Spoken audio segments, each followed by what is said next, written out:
राधे राधे बंधुओं, एक बार फिर से स्वागत है आपका श्री प्रभुवाणी चैनल में। आज हम सुनेंगे सत्यनारायण भगवान की कथा। बंधुओं, पूर्णिमा तिथि श्री सत्यनारायण व्रत के लिए सर्वोत्तम माना गया है। आज हम सत्यनारायण व्रत कथा संक्षेप में प्रस्तुत करने जा रहे हैं। एक समय नमिषी नारायण तीर्थ में सौनकादि 88,000 ऋषियों ने श्री सूत जी से पूछा, हे प्रभु, इस कलयुग में वेद विद्या रहित मनुष्यों को प्रभु भक्ति किस प्रकार मिलेगी तथा उनका उद्धार कैसे होगा। हे प्रभु, कोई ऐसा तप कहिए जिसमें थोड़े समय में पुण्य प्राप्त होवे तथा मनवांछित फल मिले। वह कथा सुनने की हमारी इच्छा है। सर्वशास्त्र ज्ञाता श्री सूत जी बोले, वैष्णवों में पूज्य आप सबने प्राणियों के हित की बात पूछी है। अब मैं उस श्रेष्ठ व्रत को आप लोगों से कहूँगा जिस व्रत को नारद जी ने लक्ष्मी नारायण जी से पूछा था और श्री लक्ष्मीपति ने मुनि श्रेष्ठ नारद जी से कहा था, सो ध्यान से सुनो। पहला अध्याय। एक समय योगी राज नारद जी दूसरों के हित की इच्छा से अनेक लोकों में घूमते हुए मृत्यु लोक में आ पहुँचे। यहाँ अनेक योनियों में जन्मे हुए प्राय सभी मनुष्यों को अपने कर्मों द्वारा अनेक दुखों से पीड़ित देखकर सोचा कि किस यत्न के करने से निश्चय ही मानवों के दुख का नाश हो सकेगा। ऐसा मन में सोचकर विष्णु लोक को गए। वहाँ श्वेत वर्ण और 4 भुजाओं वाले देवों के ईश नारायण का, जिनके हाथों में शंख, चक्र, गदा और पद्म थे तथा वरमाला पहने हुए थे, देखकर स्तुति करने लगे। हे भगवान, आप अत्यंत शक्ति से संपन्न हैं। मन तथा वाणी भी आपको नहीं पा सकती। आपका आदि मध्य अंत नहीं है। आप निर्गुण स्वरूप सृष्टि के कारण भक्तों के दुखों को नष्ट करने वाले हो। आपको मेरा नमस्कार है। नारद जी इस प्रकार की स्तुति सुनकर विष्णु भगवान बोले, हे मुनि श्रेष्ठ, आपके मन में क्या है? आपका किस काम के लिए आगमन हुआ है? निसंकोच कहो। तब नारद मुनि बोले, मृत्यु लोक में सब मनुष्य जो अनेक योनियों में पैदा हुए हैं, अपने अपने कर्मों के द्वारा अनेक प्रकार के दुखों से दुखी हो रहे हैं। उन मनुष्य के दुख थोड़े से ही प्रयत्न से कैसे दूर हो सकते हैं? श्री भगवान जी बोले, नारद, मनुष्य की भलाई के लिए तुमने बहुत अच्छी बात पूछी है।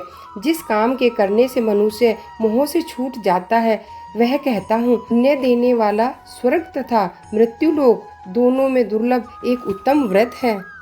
श्री सत्यनारायण भगवान का यह व्रत अच्छी तरह विधान पूर्वक करके मनुष्य तुरंत ही यहाँ सुख भोग कर मरने पर मोक्ष को प्राप्त होता है। श्री भगवान के वचन सुनकर नारद मुनि बोले कि उस व्रत का क्या फल है, क्या विधान है, किसने यह व्रत किया है और किस तरह किस दिन यह व्रत करना चाहिए, सो विस्तार से कहिए। भगवान बोले, दुख शोक आदि को दूर करने वाला, धन धान्य को बढ़ाने वाला, सौभाग्य तथा संतान को देने वाला यह व्रत सब स्थानों पर विजय करने वाला है। भक्ति और श्रद्धा के साथ किसी भी दिन मनुष्य श्री सत्यनारायण की शाम के समय ब्राह्मणों और बंधुओं के साथ धर्मपरायण होकर पूजा करें। भक्ति भाव से नैवेद्य, केले का फल, घी, दूध और गेहूं का चूर्ण सवाया लेवें। गेहूं के अभाव में साटी का चूर्ण, शक्कर तथा गुड़ लें। सब भक्षण योग्य पदार्थ जमा करके भगवान को अर्पण करें तथा बंधु बांधवों सहित ब्राह्मण को भोजन करावें। पश्चात स्वयं भोजन करें। नृत्य, गीत आदि का आचरण कर श्री सत्यनारायण भगवान का स्मरण करते हुए समय व्यतीत करें। इस तरह व्रत करने पर मनुष्य की इच्छा निश्चय ही पूरी होती है। मृत्यु लोक में यही मोक्ष का सरल उपाय है। दूसरा अध्याय। श्री सूत जी बोले, ऋषियों, जिसने पहले समय में इस व्रत को किया है उसका इतिहास कहता हूँ, ध्यान से सुनो। सुंदर काशीपुर नगरी में एक अत्यंत निर्धन ब्राह्मण रहता था। वह भूख प्यास से बेचैन हुआ नित्य पृथ्वी पर घूमता था। ब्राह्मणों से प्रेम करने वाले भगवान ने ब्राह्मण का रूप धारण कर उसके पास जाकर आदर के साथ पूछा, हे विप्र, नित्य दुखी हुआ पृथ्वी पर क्यों घूमते हो? श्रेष्ठ ब्राह्मण बोला, मैं निर्धन ब्राह्मण हूँ, भिक्षा के लिए पृथ्वी पर फिरता हूँ। हे भगवान, यदि आप इसका उपाय जानते हैं तो कृपया करके कहिए। वृद्ध ब्राह्मण बोला कि सत्यनारायण भगवान मनभांचित फल देने वाले हैं, इसलिए हे ब्राह्मण, तू उनका पूजन कर, जिसके करने से मनुष्य सब दुखों से मुक्त होता है। ब्राह्मण को व्रत का सारा विधान बतलाकर बूढ़े ब्राह्मण का रूप धारण करने वाले श्री सत्यनारायण भगवान अंतर ध्यान हो गए। जिस व्रत को व्रत ब्राह्मण ने बताया था मैं उसको करूँगा, यह निश्चय करने पर उसे रात में नींद नहीं आई। वह सवेरे उठ सत्यनारायण भगवान के व्रत का निश्चय कर भिक्षा के लिए चला। उस दिन उसको भिक्षा में बहुत धन मिला, जिससे बंधु बांधवों के साथ उसने श्री सत्यनारायण भगवान का व्रत किया। इसके करने से वह सब दुखों से छूटकर अनेक प्रकार की संपत्तियों से युक्त हुआ। उस समय से वह हर मास व्रत करने लगा। इस तरह सत्यनारायण भगवान के व्रत को जो करेगा वह सब पापों से छूटकर मोक्ष को प्राप्त होगा। हे विप्रो, मैं अब और क्या कहूँ? ऋषि बोले, मुनीश्वर, संसार में उस विप्र से सुनकर और किस किस ने इस व्रत को किया, हम वह सुनना चाहते हैं। इसके लिए हमारे मन में श्रद्धा है। सूत जी बोले, मुनियों, जिसने इस व्रत को किया है वह सब सुनो। एक समय एक विप्र धन और ऐश्वर्य के अनुसार बंधु बांधवों के साथ व्रत करने को तैयार हुआ। उसी समय एक लकड़ी बेचने वाला बूढ़ा आदमी आया और बाहर लकड़ियों को रखकर विप्र के मकान में गया। प्यास से दुखी लकड़हारा उनको व्रत करते देखकर विप्र को नमस्कार कर कहने लगा कि आप ये क्या कर रहे हैं और इसके करने से क्या फल मिलता है, कृपया कर मुझे बताइए। ब्राह्मण ने कहा, सब मनोकामनाओं को पूर्ण करने वाला यह श्री सत्यनारायण भगवान का व्रत है। इसकी ही कृपा से मेरे यहाँ धन धान्य आदि की वृद्धि हुई है। विप्र, इस व्रत के बारे में जानकर लकड़हारा बहुत प्रसन्न हुआ। चरणामृत ले और प्रसाद खाने के बाद अपने घर को गया। लकड़हारे ने अपने मन में संकल्प किया कि आज ग्राम में लकड़ी बेचने से जो भी मिलेगा मैं उससे सत्यनारायण भगवान का व्रत करूंगा। यह मन में विचार कर वह बूढ़ा आदमी लकड़ियां अपने सिर पर रखकर जिस नगर में धनवान लोग रह रहे थे वह ऐसे सुंदर नगर में गया। उस रोज वहां उसने उन लकड़ियों का दाम पहले दिनों से चौगुना मिला। तब वह बूढ़ा लकड़हारा दाम ले और बहुत खुश होकर पके केले की फली, शक्कर, घी, दूध, दही और गेहूं का चूर्ण इत्यादि लेकर सत्यनारायण भगवान के व्रत की सारी सामग्री लेकर अपने घर आया। फिर उसने अपने भाइयों को बुलाकर विधि के साथ भगवान जी का पूजन और व्रत किया। उस व्रत के प्रभाव से वह बूढ़ा लकड़हारा धन, पुत्र आदि से युक्त हुआ और संसार के समस्त सुख भोगकर बैकुंठ को चला गया। सूत जी बोले, हे श्रेष्ठ मुनियों, अब आगे की कथा कहता हूँ। पहले समय में उनका नाम का एक बुद्धिमान राजा था। वह सत्यवक्ता और जितेंद्रिय था। प्रतिदिन देव स्थानों पर जाता तथा गरीबों को धन देकर उनके कष्ट दूर करता था। उसकी पत्नी कमल के समान मुख वाली और सती साध्वी थी। भद्रशिला नदी के तट पर उन दोनों ने श्री सत्यनारायण भगवान का व्रत किया। उस समय वहाँ एक साधु वैश्य आया। उसके पास व्यापार के लिए बहुत सा धन था। राजा को व्रत करते हुए देखकर विनय के साथ पूछने लगा, हे राजन, भक्ति उचित से यह आप क्या कर रहे हैं? मेरे सुनने की इच्छा है, सो आप मुझे भी बताइए। राजा बोला, हे साधु, अपने बंधुओं के साथ पुत्र आदि की प्राप्ति के लिए एक महाशक्तिमान श्री सत्यनारायण भगवान का व्रत किया जा रहा है। राजा के वचन सुनकर साधु आदर से बोला, हे राजन, मुझसे इसका सब विधान कहिए। मैं भी आपके कथनानुसार इस व्रत को करूँगा। मेरे भी कोई संतान नहीं है और इससे निश्चय ही होगी। राजा से सब विधान सुनकर व्यापार से निवृत्त हो वह आनंद के साथ घर आया। साधु ने अपनी स्त्री से संतान देने वाले उस व्रत का वर्णन सुनाया और कहा कि जब मेरे संतान होगी तब मैं इस व्रत को करूँगा। साधु ने ऐसे वचन अपनी स्त्री लीलावती से कहे। एक दिन उसकी स्त्री लीलावती पति के साथ आनंदित हो सांसारिक धर्म में प्रवृत्त होकर श्री सत्यनारायण भगवान की कृपा से गर्भवती हो गई तथा 10वें महीने में उसके एक सुंदर कन्या का जन्म हुआ। दिनों दिन कन्या इस तरह बढ़ने लगी जैसे शुक्ल पक्ष का चंद्रमा पड़ता है। कन्या का नाम कलावती रखा गया। तब लीलावती ने मीठे शब्दों में अपने पति से कहा कि जो आपने संकल्प किया था भगवान का व्रत करूँगा, अब आप उसे करिए। साधु बोला, हे विप्र, इसके विवाह पर करूँगा। इस प्रकार अपनी पत्नी को आश्वासन देकर वह नगर को गया। कलावती पितृगृह में वृद्धि को प्राप्त हुई। साधु ने जब नगर में सखियों के साथ अपनी पुत्री को देखा तो तुरंत ही दूत को बुलाकर कहा, पुत्री के लिए कोई सुयोग्य वर देखकर लाइए। साधु की आज्ञा पाकर दूत कंचन नगर पहुँचे और वहाँ खोज कर देखभाल लड़की के लिए सुयोग्य वाणिक पुत्र को लेकर आए। उस सुयोग्य लड़के को देखकर साधु ने अपने बंधु बांधवों के साथ प्रसन्नचित अपनी पुत्री का विवाह उसके साथ कर दिया, किंतु दुर्भाग्य से विवाह के समय भी व्रत करना भूल गए। तब श्री सत्यनारायण भगवान क्रोधित हो गए और शाप दिया कि तुम्हें दारुण दुख प्राप्त होगा। अपने कार्य में कुशल साधु बनिया जमाता सहित समुद्र के समीप स्थित होकर रतनपुर नगर में गए और वहां दोनों ससुर जमाई चंद्रकेतु राजा के उस नगर में व्यापार करने लगे। एक बार श्री भगवान सत्यनारायण जी की माया से प्रेरित होकर चोर राजा का धन चुराकर भागा जा रहा था, किंतु राजा के दूतों को आता देखकर चोर ने घबराकर भागते हुए राजा के धन को वहीं छुपाकर रख दिया जहां वे ससुर जमाई ठहरे हुए थे। जब दूतों ने उस समय साधु वैश्य के पास राजा के धन को देखा तो दोनों को बांधकर ले गए और प्रसन्नता से दौड़ते हुए राजा के समीप जाकर बोले, यह दो चोर हम पकड़ कर लाए हैं, देखकर आज्ञा दीजिए।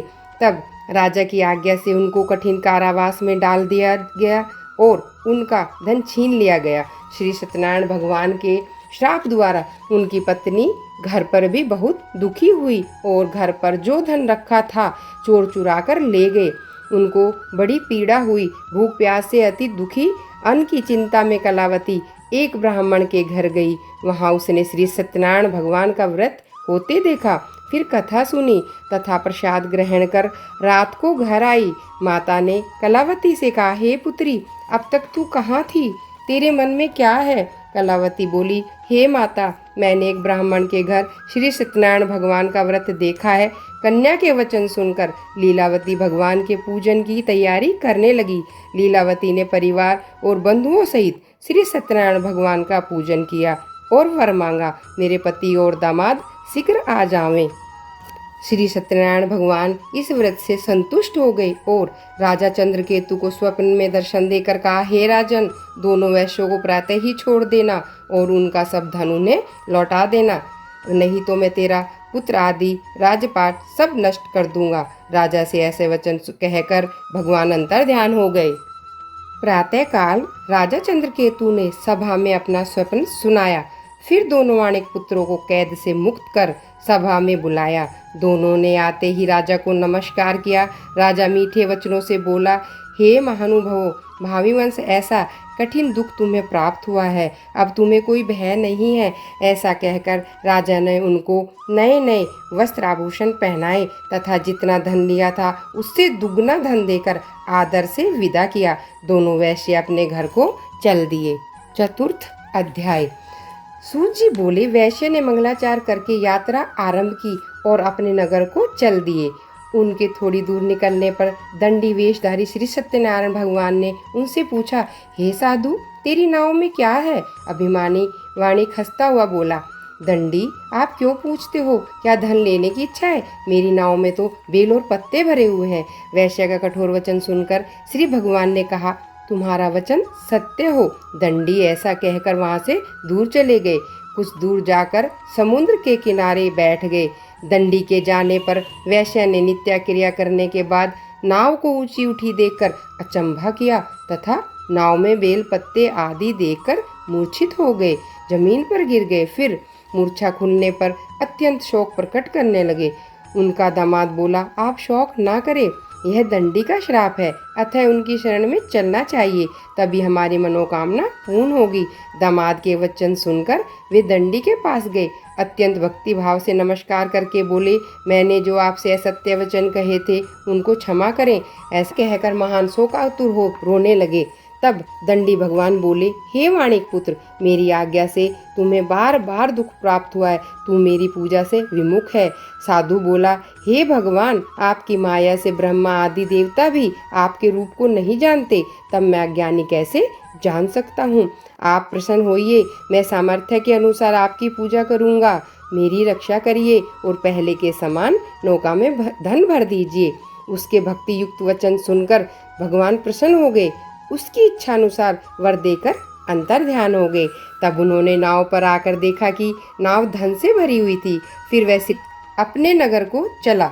जब अपने नगर के समीप पहुंचे तब दूत को घर भेजा। दूत ने साधु के घर जाकर उसकी स्त्री को नमस्कार कर कहा, साधु अपने दामाद सहित इस नगर के समीप आ गए हैं।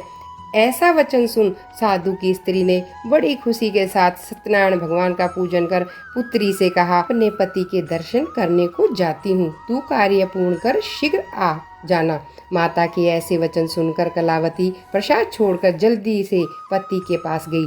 प्रसाद की अवज्ञा के कारण श्री सत्यनारायण भगवान ने रुष्ट होकर उनको श्राप दिया। उसके पति को नाव सहित पानी में डुबो दिया। कलावती अपने पति को न देखकर रोती हुई जमीन पर गिर गई। इस तरह नौका को डूबा हुआ देख, कन्या को रोता हुआ देख साधु दुखी होकर बोला, हे प्रभु, मुझसे या मेरे परिवार से जो भूल हुई है उसे क्षमा करिए। उसके दीन वचन सुनकर श्री सत्यनारायण भगवान प्रसन्न हो गए और आकाशवाणी हुई, हे साधु, तेरी कन्या मेरे प्रसाद को छोड़कर आई है, इसलिए उसका पति अदृश्य हुआ है। यदि वह घर जाकर प्रसाद खाकर लौटे तो उसे पति अवश्य मिलेगा। ऐसी आकाशवाणी सुनकर कलावती ने घर पहुंचकर प्रसाद खाया। फिर आकर पति के दर्शन किए। तत्पश्चात साधु ने बंधु बांधवों सहित श्री सत्यनारायण भगवान का विधि पूर्वक पूजन किया। इस लोक का सुख भोगकर अंत में स्वर्गलोक को गए। पंचम अध्याय। सूत जी बोले, हे ऋषियों, मैं और भी कथा कहता हूँ, सुनो। प्रजापालन लीन तुंगध्वज नाम का एक राजा, उसने भी भगवान का प्रसाद त्याग कर बहुत दुख पाया। एक समय वन में वन्य पशुओं को मारकर बड़ के नीचे बैठा था। वहाँ उसने ग्वालों को भक्ति भाव से बंधुओं सहित सत्यनारायण भगवान जी का पूजन करते देखा। राजा देखकर भी अभिमानवश वहाँ नहीं गया और न ही नमस्कार किया। जब ग्वालों ने भगवान जी का प्रसाद उसके सामने रखा, वह प्रसाद त्याग कर अपनी नगरी को चला गया। वहाँ उसने अपना सब कुछ नष्ट पाया तो वह जान गया कि यह सब भगवान ने किया है। तब वह विश्वास कर ग्वालों के समीप गया और विधि पूर्वक पूजन कर प्रसाद खाया तो श्री सत्यनारायण भगवान की कृपा से सब कुछ पहले जैसा हो गया। फिर दीर्घ काल तक सुख भोग कर मरने पर स्वर्गलोक को गया। जो मनुष्य इस परलम दुर्लभ व्रत को करेगा, भगवान की कृपा से उसे धन धान्य की प्राप्ति होगी। निर्धन धनी और बंदी बंधन से मुक्त होकर निर्भय हो जाता है। संतानहीनों को संतान प्राप्ति होती है तथा सब मनोरथ पूर्ण होकर अंत में वैकुंठ धाम को जाता है। जिन्होंने पहले इस व्रत को किया है, अब उनके दूसरे जन्म की कथा कहता हूँ। वृद्ध संतानंद ब्राह्मण ने सुदामा का जन्म लेकर मोक्ष को पाया। उल्कामुख नाम का राजा दशरथ होकर वैकुंठ को प्राप्त हुआ। साधु नाम के वैश्य ने मोरध्वज बनकर अपने पुत्र को आरे से चीरकर मोक्ष को प्राप्त किया। महाराज तुंगध्वज ने स्वयंभू होकर भगवान में भक्ति युक्त हो कर्म कर मोक्ष प्राप्त किया। बोलो सत्यनारायण भगवान की जय। प्रिय भक्तों, अगर आपको मेरी वीडियो पसंद आई हो तो प्लीज़ लाइक, कमेंट और शेयर जरूर करें। धन्यवाद।